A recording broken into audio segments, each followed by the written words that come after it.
ರಾಜ್ಯ ಬಿಜೆಪಿಯಲ್ಲಿ ಅಸಮಾಧಾನದ ಹೊಗೆ ಅದ್ಯಾಕೂ ಶಮನವಾಗುವ ಹಾಗೆ ಕಾಣಿಸ್ತಿಲ್ಲ. ಶಾಸಕ ಯತ್ನಾಳ್ ಉಚ್ಚಾಟನೆಗೊಂಡರೂ ಬಿಜೆಪಿ ರಾಜ್ಯಾಧ್ಯಕ್ಷ ವಿಜಯೇಂದ್ರಗೆ ಮಾತ್ರ ನೆಮ್ಮದಿಯೇ ಇಲ್ಲದಂತಾಗಿದೆ. ಬಿಜೆಪಿ ಭಿನ್ನಮತೀಯರ ಹೋರಾಟದ ಬಿಸಿ ಅವರ ಪಟ್ಟದ ಬುಡವನ್ನ ಅಲುಗಾಡಿಸುತ್ತಲೇ ಇದೆ. ಅಷ್ಟೇ ಅಲ್ಲದೆ ಬಂಡಾಯ ಎದ್ದ ನಾಯಕರು ಇನ್ನೂ ಒಂದು ಹೆಜ್ಜೆ ಮುಂದೆ ಹೋಗಿದ್ದು, ಬಿಜೆಪಿಗೆ ಭದ್ರ ಬುನಾದಿ ಹಾಕಿದ್ದ ಮಾಜಿ ಸಿಎಂ BS ಯಡಿಯೂರಪ್ಪನವರ ಅಸ್ತಿತ್ವವನ್ನೇ ಪ್ರಶ್ನೆ ಮಾಡ್ತಿದ್ದಾರೆ. ಮಾಜಿ ಸಂಸದ GM ಸಿದ್ದೇಶ್ವರ್ ಅವರ ಜನ್ಮದಿನದ ನೆಪದಲ್ಲಿ ಒಗ್ಗಟ್ಟು ಪ್ರದರ್ಶಿಸಿರುವ ರೆಬಲ್ ಮಿತ್ರ ಮಂಡಳಿ ಸದಸ್ಯರು ದೊಡ್ಡ ಗೇಮ್ ಪ್ಲಾನ್ ರಚಿಸಿದ್ದಾರೆ. ಇದು ಬರ್ತ್ಡೇ ಅಲ್ಲ, ರೆಬಲ್ ಲೀಡರ್ಸ್ ಮಹಾ ಮಸಲತ್ತು. ದಾವಣಗೆರೆಯಲ್ಲಿ GM ಸಿದ್ದೇಶ್ವರ್ ಅವರ 74ನೇ ಹುಟ್ಟುಹಬ್ಬದ ಕಾರ್ಯಕ್ರಮದಲ್ಲಿ ಬಿಜೆಪಿಯ ಭಿನ್ನಮತೀಯರು ಭಾಗಿಯಾಗಿದ್ದರು. ಕುಮಾರ್ ಬಂಗಾರಪ್ಪ, BP ಹರೀಶ್, ಅರವಿಂದ ಲಿಂಬಾವಳಿ, ಪ್ರತಾಪ್ ಸಿಂಹ ಸೇರಿದಂತೆ ಬಿಜೆಪಿ ರೆಬಲ್ಸ್ ಗೌಪ್ಯ ಸಭೆ ನಡೆಸಿ BSY ಕುಟುಂಬದ ಪಾರುಪತ್ಯಕ್ಕೆ ಅಂತ್ಯ ಹಾಡಲು ಸೀಕ್ರೆಟ್ ಮೀಟಿಂಗ್ ಮಾಡಿದ್ರು. ಈಗಾಗಲೇ ಯತ್ನಾಳ್ ಉಚ್ಚಾಟನೆಗೊಂಡು ಭಿನ್ನ ಬಣದ ನಾಯಕರಿಗೆ ದೊಡ್ಡ ಸೋಲಾಗಿದೆ. ಈಗ ಮತ್ತೆ ಅದೇ ವಿಜಯೇಂದ್ರರನ್ನ ರಾಜ್ಯಾಧ್ಯಕ್ಷರನ್ನಾಗಿ ಮುಂದುವರಿಸಿದ್ರೆ ತಮಗೆ ಉಳಿಗಾಲವಿರೋದಿಲ್ಲ ಅಂತ ಆ ನಾಯಕರು ಸದ್ದು ಮಾಡಿದ್ದಾರೆ.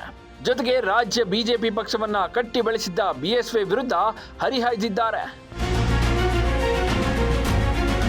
ಬರ್ತ್ಡೇ ಪಾರ್ಟಿ ನೆಪದಲ್ಲಿ ಒಟ್ಟಿಗೆ ಸೇರಿ ರೊಚ್ಚಿಗೆದ್ದಿರುವ ಅರವಿಂದ ಲಿಂಬಾವಳಿ, ಯಡಿಯೂರಪ್ಪನವರು ಕಾಂಗ್ರೆಸ್ JDS ನಾಯಕರ ಮನೆ ಬಾಗಿಲು ಬಡಿದಿದ್ರು.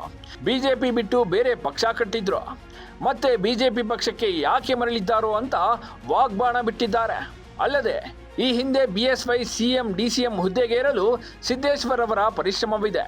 ಪಕ್ಷದಲ್ಲಿ ಸಮಸ್ಯೆ ಸೃಷ್ಟಿಸುವವರನ್ನ ಮಟ್ಟ ಹಾಕಬೇಕಿದೆ ಅಂತ ಲಿಂಬಾವಳಿ ಪರೋಕ್ಷವಾಗಿ BSYಗೆ ಟಾಂಗ್ ಕೊಟ್ಟಿದ್ದಾರೆ.